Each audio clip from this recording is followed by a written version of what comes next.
Hello everybody and welcome to this video. In this video, Dr. James Hoffmann covers hormone optimization for faster recovery. He talks about how recovery changes with aging, with the use of TRT, recovery in relationship with declining testosterone levels, the use of HOT for faster recovery, how recovery is influenced by the use of anabolic steroids, the best supplements for faster recovery, and much more. Enjoy everyone! Welcome to my channel. I am Steven, the Lifting Dermatologist, a Belgian doctor with 30 years of weightlifting experience and the author of Flexibel Dieet and Krachttraining. If you want to learn more about fitness and nutrition, hormones and anti-aging, please like and subscribe. All this to optimize your life overall. And hit that notification bell so you won't miss anything. Hi James, how are you? I'm great. Great to hear from you. Thanks for inviting me on. Okay. So, for the viewers who may not know you, maybe please tell us about yourself. Who are you? What did you study?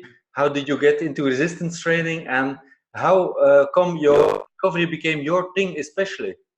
Oh, my name is Dr. James Hoffmann. I have a PhD in sport physiology, which is actually the same as Dr. Mike Israetel, which many people know and love. So him and I actually went to school together. That's how we meet, and that's how I ended up working for RP, strangely enough.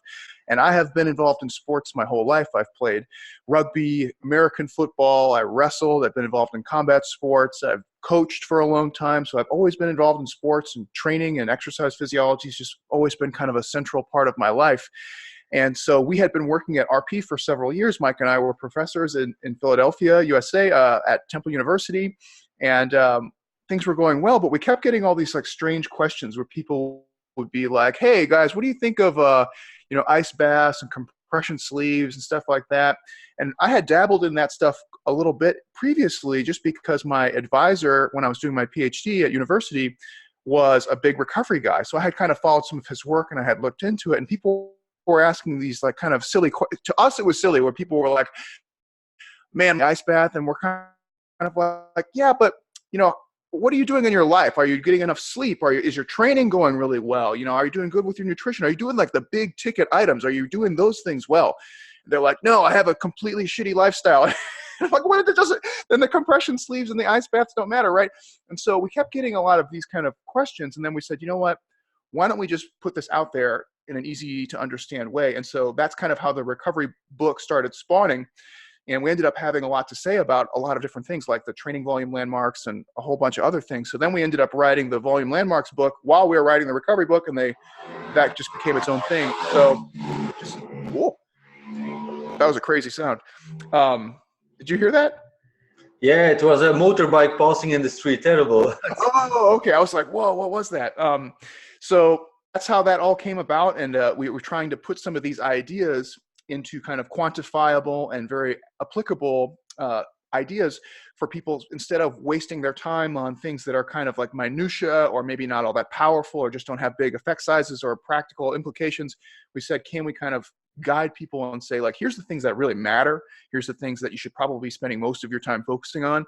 And then there are other things that are out there that are useful, but just keep in mind, like, they might only have a very small effect size, so they might not be worth your time and effort. And that's really how that came about. Mm-hmm. Yeah, very interesting. Well, as you might know, my YouTube channel is started out about being about nutrition, working out, etc. Dr. Mike has been as a guest on my channel several times as well. But during the past few years, my channel evolved into TRT, hormone optimization. I'm 45 years old myself, so more and more doctors, colleagues, and people into the fitness realm are also interested in hormones, testosterone, and that's why I wanted to talk with you about that as well. One of the doctors in our group is Scott Howell, who you know, of course. Yes. I saw that you had some work that came out together with him. It was recently. A book? Yes, Scott's great. I look up to Scott very much. He was a very immense mentor for me when we worked on the book together. He had reached out to RP and said, "Hey, we're trying to work on this book. Is anybody interested?" And of course, I chimed in. I saw the Tudor Bompa Institute, and I was like, "Of course, I want to work on this book. Are you crazy?"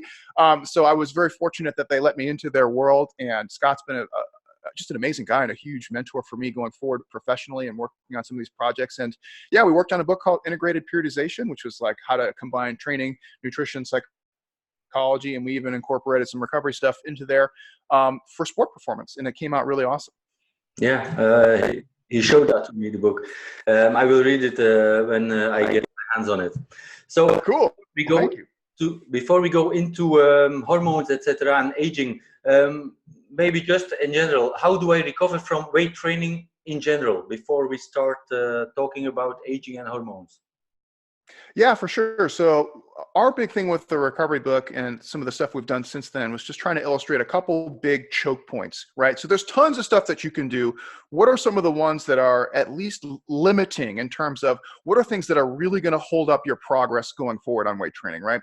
The first one, and this is the kind of the base of our recovery pyramid, was training within your volume landmarks, which basically says there's some amount of training you need to do at the very least to get better, right? So if you're not doing enough training, you're not getting better. And if you're not doing enough training, the limiting factor to you getting better is not recovery. It's literally like you just need to spend more time, right? So there's that. And on the other end of the spectrum, there's kind of your upper limit of what you can tolerate, which we've called the maximum recoverable volume, from just weight training, or if you have sporting people, it could be from all their sports stuff or whatever. So there's some upper threshold of training where if you do more than that on average, you're just not going to be reaping any more gains, and you might get into diminishing returns, plateauing, or even negative returns at some point. You might actually be getting worse if you exceed this value, right? So we said you have to kind of be training in here. If you're not in this zone of hitting your minimums and managing your maximums, you're going to be largely wasting your time. That's probably the biggest, most important thing. And it gets even more important as you factor in things like drug use, TRT, and aging, as we'll probably get into later. The next big choke point was lifestyle factors, right? And what we found was the next most important thing by far was sleep. If you're not getting enough sleep, there's just no amount of cocaine or carbohydrate drinks or anything that you can do to fix that. There's just a big choke point. There's nothing you can do to fix that. So along with sleep, we kind of clumped in some very similar ideas like relaxation time, stress management, and having some planned rest throughout the week. And these are really, really important things to help allow fatigue to kind of dissipate, as we called it, kind of passively, meaning you're not necessarily doing something, you're just maybe taking some time to relax throughout the day and allow some of that just fatigue to kind of more or less diffuse out. But what we found was that things like sleep, stress management, and relaxation are huge, huge, huge choke points for a lot of people in their lifestyle. They have massive impact factors, and they're very, very practical in terms of how to implement them. So those were big ones. And then we kind of move up the ladder, and we looked at things like active recovery methods like deloads, light sessions, tapering. Those are really important. We also looked at nutritional things like making sure you're eating enough calories, making sure that your macros are in order, making sure your nutrient timing is at least decent. And we looked at all those things and we said, man, active recovery and nutrition are really important, but it's kind of hard to say that one is more important than the other, at least as you comb through the literature and see like what are the effect sizes. Can we say that like calories is really more important than deloads? Like, can't really say. So we said those were probably weighted pretty equally. And then we moved up the hierarchy and said, there's some other things we can look at, like massage, social support, compassionate touch, and then we can get into some of the more fun, sexy things like ice baths, compression sleeves, and the like. But what we found was those are useful, and they tend to be statistically significant in a lot of the literature, but what they also show is consistently low effect sizes, where you can put a compression sleeve on, you can get a massage, you can do all those things. They just don't do much for you. They tend to make you feel better. They tend to kind of give sometimes a type 1 error or even a placebo effect type error effect, a statistical effect, but they're just not very large. So it just ends up not being worth your time. So kind of the big ones for weight training is making sure your training volumes are dialed in appropriately, making sure that your lifestyle is accommodating to the rigors of your training, and then kind of working your way down and saying, am I making sure I'm taking some fatigue management strategies throughout the week, throughout the mesocycle, throughout the year? Is my nutrition on point more often than not? And then later on, I can explore some of these fun, new, sexy things if they come up. Okay. And how does this recovery from weight training change with a more advanced lifter? For example, I've trained, worked out over 30 years now. And Mike Israel did a great job explaining as you get more advanced, your MEV gets closer and closer to your MRV. So you will really have to dial in your recovery in order to train hard enough to make any gains, right? Absolutely. So you beat me to it. That's the big answer right there. Most of the stuff that we talk about in the recovery strategies are the same across age and across whether you're using enhancement or not. The problem is the volume landmarks change so much with those variables, right? And so the problem you have with age, as you start just getting older, your MRV, or at least your maximal capacity to tolerate training from all sources, just kind of creeps down after you get into your 40s and 50s, right? And then it starts dropping off a little bit more dramatically. So that's a big problem as you get older, right? But the other problem that you run into is that MEV comes up because you're developing adaptive resistance over time, just because you've been alive and you've been training more.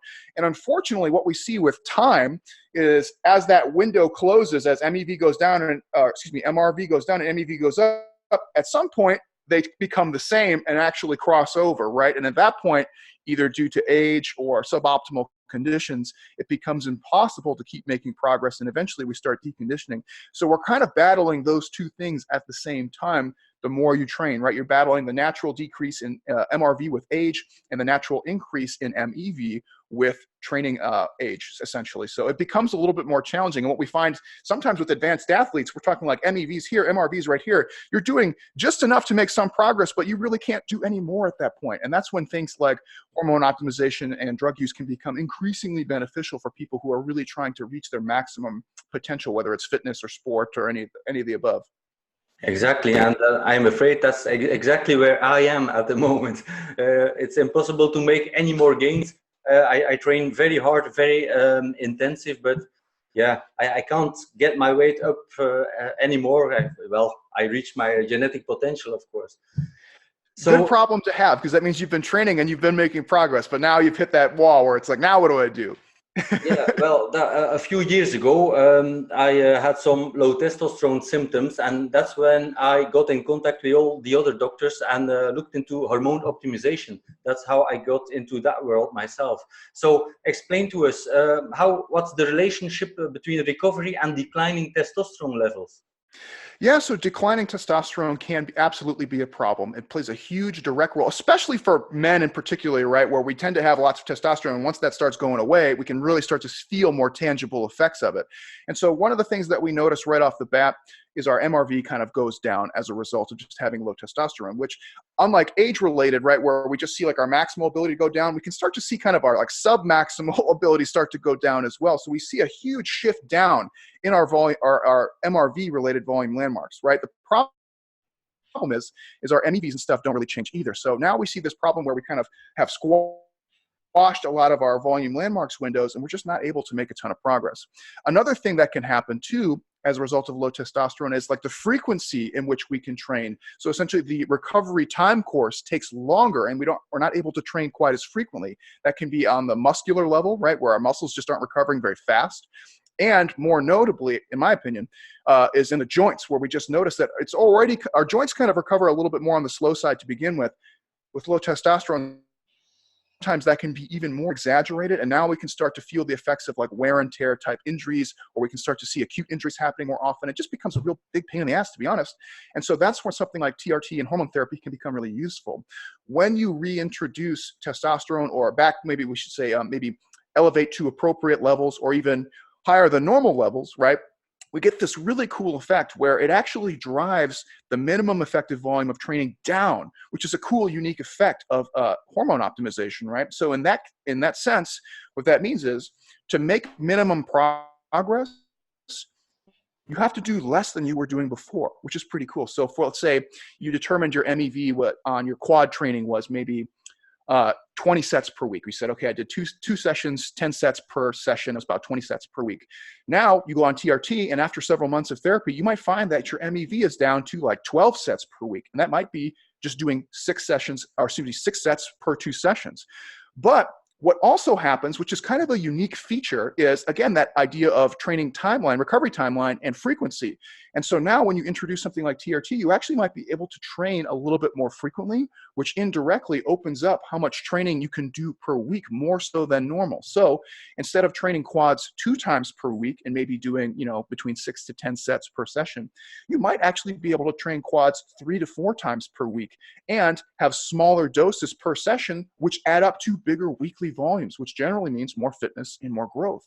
So that's a really cool, unique feature of doing something like TRT and or other anabolic agents. On the other side, which is what I think people already know, and I'm sure all your listeners already know, right? It really opens up the MRV window.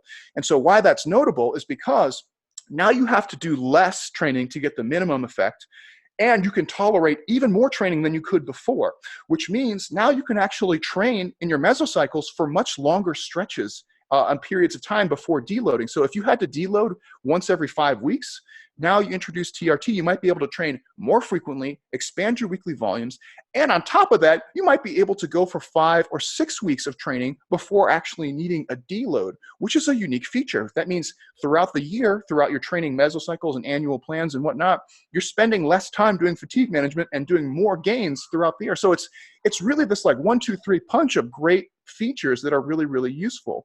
Obviously, sometimes it comes with a bit of taboo where in some sporting organizations, they don't allow things like that, or they're tightly regulated or banned outright, right? So it becomes a problem. But I think for people who are just trying to be fit, healthy people and don't have that constriction, man, what a great option. Yeah. So you just explained how TRT will influence the volume landmarks. How does TRT influence sleep actually? Do people need less sleep? They need less recovery, less deloads? Do they need less sleep? For the sleep, I'm not sure. It's actually a really good question. I'm not totally sure what the effect of anabolic use and the need for sleep is. I would suspect it's probably roughly the same on the net. I think the natural tendency would be to think that it's probably you might need less sleep, but I would actually argue that because you can tolerate more training, you're putting more strain on the body, and therefore it's probably about the same. It's, it's probably a wash over time. So I would guess it's about the same. I don't know that that's true. In terms of other aspects of recovery, I think a lot of the same ideas are virtually the same. The ones that are the most tangible and the reasons why we talk about it are those volume ones, because those move around a lot. But in terms of like nutrition, does a lot of nutritional stuff change with TRT? Not really. Do active recovery things change with TRT? That one does change a little bit, right? So you might not have to deload, as we already mentioned, once every 4 to 5 weeks. You might be able to expand that out to like once every 6, 7, 8 weeks potentially, which is like kind of like being a beginner again, which is really awesome, right? You might not have to take as many light sessions throughout the week, which normally we say it's probably a good idea either through volume intensity or exercise selection to have a couple sessions throughout the week, which are just a bit lighter, meaning they're just not quite as hard as kind of your main chest or your main back day. It's just a little bit of an easier day. You might not have to do that quite as much, though it still might be a good idea. And you might not find yourself having to take things like active rest phases throughout the year where you've just been like so wiped out from really hard training, really hard dieting that you just need a break. You might actually just find yourself physically and mentally in the game longer. So throughout the year, you're doing more training and less kind of active recovery methods, which just essentially means more gains throughout the year, less fatigue management. Pretty cool. Mm-hmm. Okay, thanks. In the world of hormone optimization therapy, a lot of men are also talking about the other hormones to optimize. So it's not just testosterone. Then we switched over to thyroid, DHEA, pregnenolone, melatonin, and so on. What's your view on optimizing the other hormones like thyroid and melatonin, for example? Yeah, for sure. Actually, it's really funny. My wife, we just got married last week, actually. My wife has been having some thyroid issues, and she was having these massive mood disturbances for a while. She was like just seemingly sleeping all the time. She was just like really lethargic, and like sometimes her skin would get like dry and weird. And turns out she had a disease. She had a disease that she got diagnosed, and they were like, "Oh, you have a thyroid disease." She went and got started getting on the meds right away, and boom, training went back to getting better. She started having weight loss again. Her skin, her mood, her affect cleared up. I mean, massive physical and psychological benefits on those things, right? So it's definitely one of those things that I think people should just at least get looked at, especially once you get into your 30s. And if you've noticed like big drops in energy throughout the week, if you've noticed your mood and affect seem to just tank seemingly for no reason, like you almost feel like you're having depression symptoms, but you don't really have depression at the same time. You're like, man, I just feel like shit all the time, right? And if you've noticed like your weight loss has seemingly, if you've been trying to lose weight, whether you're overweight or not, or if you've just been trying to lose weight and you're like, I know that this is a good calorie amount. I know my training's good. I know my cardio's good. I should be losing weight. Historically, I've lost weight doing what I'm doing now, and I'm just not losing weight anymore. Those are good signs. It's probably worth getting some of those thyroid hormones checked out because sometimes it just creeps up on you. A couple other interesting ones. I've noticed melatonin seems to be one that people are really, really interested. There's a great book called Why We Sleep by Matthew Walker, and he has a really awesome section in there on melatonin itself, and he gets into it really, really deep. It turns out a lot of the melatonin that you buy on the shelf is basically non-functional because it's expired or it doesn't process the right way, and essentially whatever dose that they say you're getting is usually massively, massively underdosed. Now, that being said, I have used melatonin with great success in a couple scenarios. It's not a great one that I would say to use all the time, but there are some situations where it's really, really useful. Travel being one of them, especially if you have to travel internationally a lot. That is one where I have used melatonin quite a bit, and it really, really does help you kind of expedite your circadian rhythms getting back to normal, which will allow you to kind of get back to mostly normal function when you make major time zone changes. So when we travel to Europe or like Australia or something, we always bring plenty of melatonin. And instead of taking, 2 weeks to get back to normal, it might only take 4 or 5 days when using melatonin. So that's a pretty substantial benefit for people who are on the road a lot. Also, you can use it kind of on a day-to-day basis if you need to. I find that taking anywhere between like 5 to 10 milligrams, or is it grams or milligrams? I think it's milligrams of melatonin seems to be useful if you take it around 2 hours before bedtime. Now, most of the labels will say take it 1 hour before bedtime. And for me, I don't know. In my experience, that doesn't seem to be good. If you take it 2 hours before you want to go to bed, it's like wham. All of a sudden, when it's bedtime, it's lights out. It's really, really good. It's not something that I would say is something you might want to, you should be using on a daily basis. But I think when you're having some sleep disturbances, or maybe you had maybe a little too much caffeine or stimulants, or you had a stressful day and you have your mind's racing, you're having a hard time resting and relaxing, it can be really, really useful. But outside of those situations, I don't think it's a kind of a staple day-to-day type thing, unless you're having like clinical sleep problems. Mm-hmm. Any other supplements you have experience with for recovery? I'm thinking about, for example, GABA or ashwagandha, things like that. I don't think that they have a huge effect size. I have experimented with GABA myself. It gave me massive shortness of breath, which I found kind of disturbing the first couple times. I know it sounds weird, but like I would take it and I would all of a sudden I'd be like I could feel the shortness of breath hit me kind of out of nowhere. But so far, what we found with a lot of those supplements, ashwagandha is kind of a relatively new one. I don't think we have a ton of data to fall back on, but most of the other ones are mostly seemingly a waste of time and effort. If they do have an effect, it's minute at best. What we find in terms of supplements, there's really not a lot there.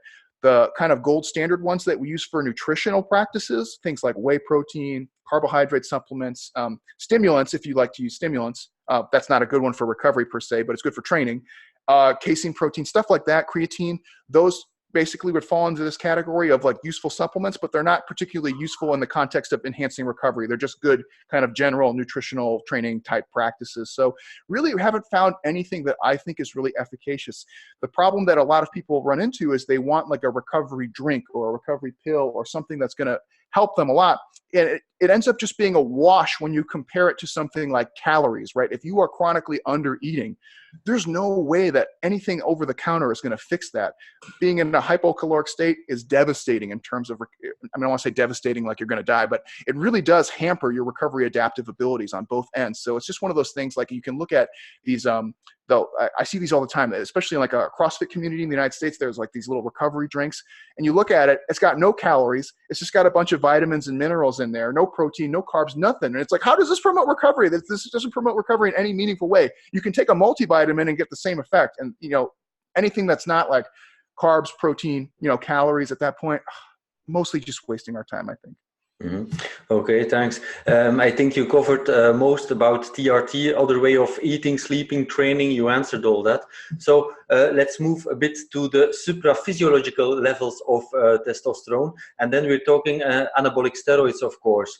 Out of interest, are there any other ways of eating, sleeping, training, so recovery on anabolic steroids that bring your testosterone levels really into the supraphysiological levels?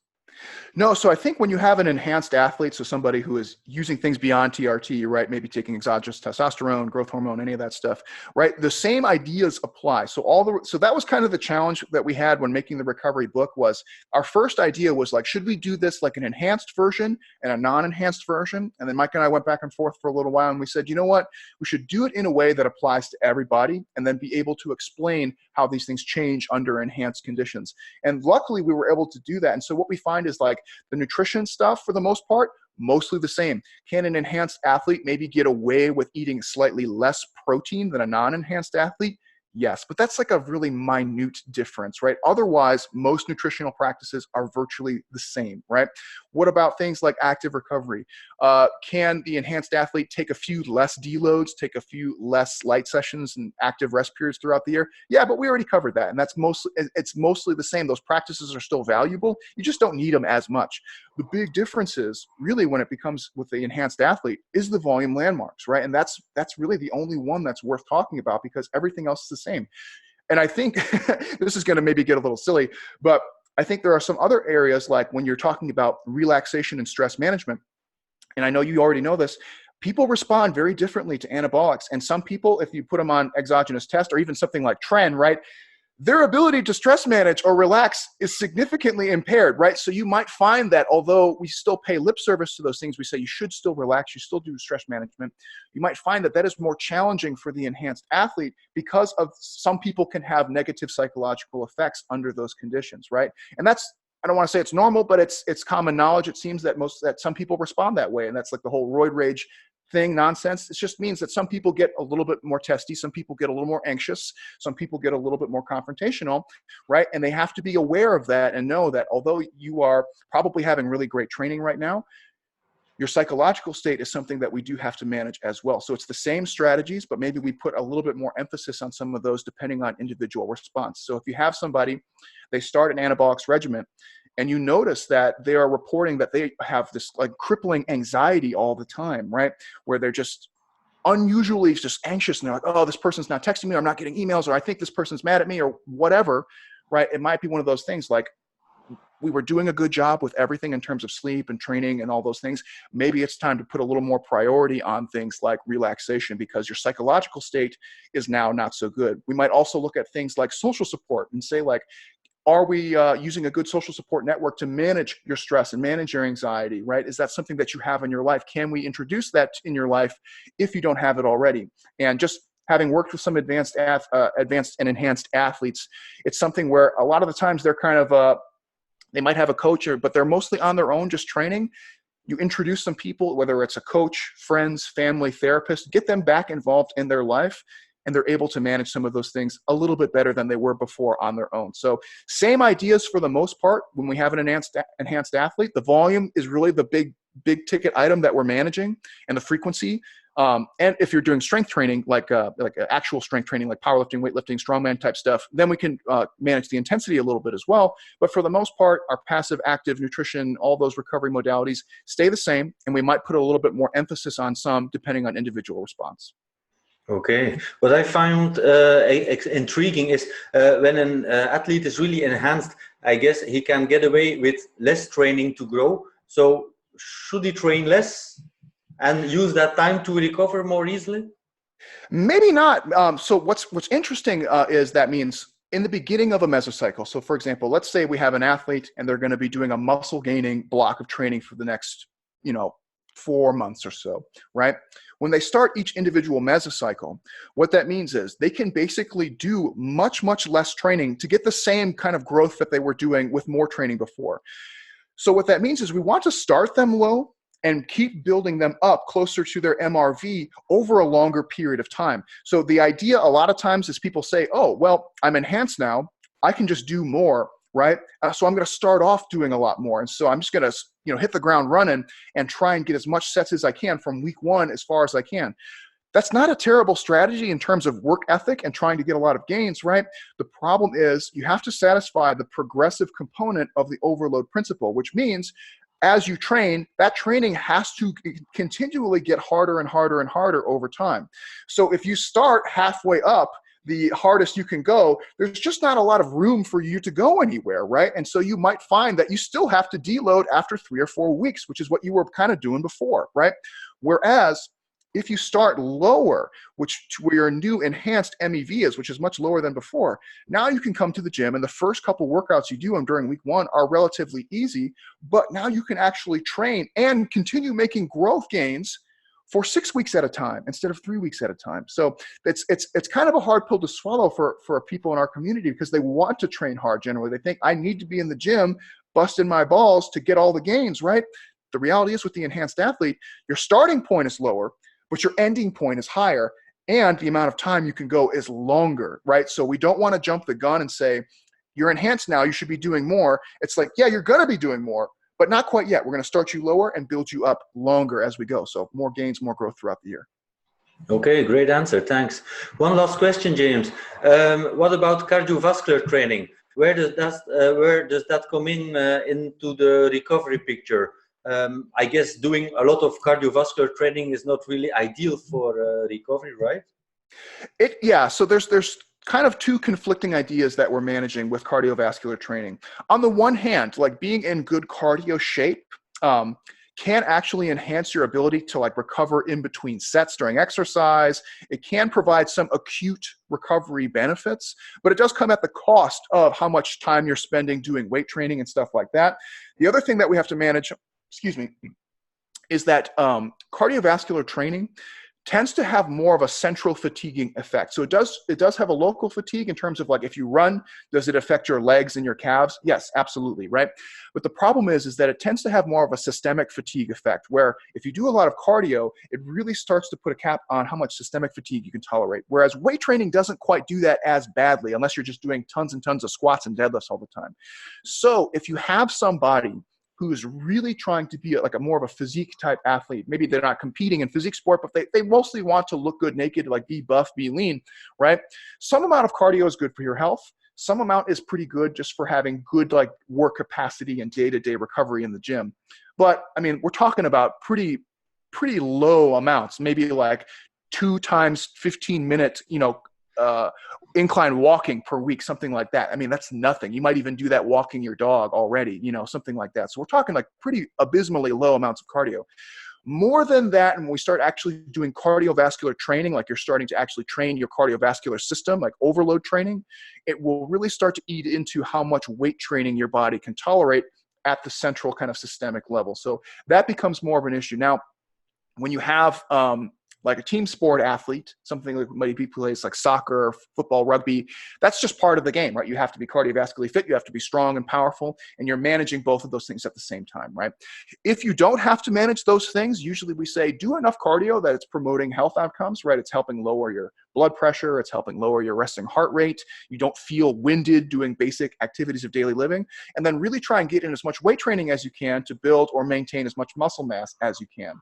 And it's just, some people are under the impression that cardiovascular training just crushes all of your gains, and that's ridiculous. That's not true at all, right? Does it potentially limit how much muscular gains you can make? Sure, absolutely, right? And that's part of it's just an opportunity cost. Like if you're doing cardio, that just means you're doing less weight training than you could just be doing all weight training and less cardio. Just there's a fatigue limit there. There are some interference effects at the cellular level, but they are very small and not a huge discussion point. So it does limit your potential for maximum gains to an extent, but it doesn't crush your gains. On the other hand, it is noteworthy, right? Some people think like you can just do cardio and it won't negatively affect your weight training. And that's not true either. It does. It's just small. It's just like a very small thing where you were getting this much weight training gains before, and now you're getting this much weight training gains. It's not a negative thing. It's just a less positive type thing. So I think for people who are trying to maximize their physique goals, do as much cardio as you need for weight loss and for basic cardiovascular health, and then probably spend more time doing weight training and doing more like NEAT style activities. Okay, James, thank you so much for the information. It was very useful, I guess, for all our viewers and the people in our Facebook group. Thanks. Oh, absolutely. It's been fun to talk shop. Thanks. So to end this video, maybe you want to tell viewers what you are working on for the moment and how people can reach you if they would want to work with you. Sure. I'm at Renaissance Periodization. That's our website. I'm at RP Dr. James on Instagram. I'm not super active on social media. I mostly post pictures of my fat cat, who is hilarious. But I'm on the RP website. Mike and I do a weekly webinar on a service we call RP Plus. So if people want to shoot us emails and ask us questions every week, we answer them to the best of our ability. Right now, I'm working with Mike on a hypertrophy book, which is going to hopefully come out sometime next year. So it's going to be a whole book on hypertrophy. I'm also working on another volume landmarks book for sport periodization, not just for hypertrophy. So got a lot of stuff going on, working on all sorts of projects. Great. Lots of success to you. Thanks, man. Thank you so much for having me. Okay, thanks. Talk to you later. Okay, bye. Bye-bye.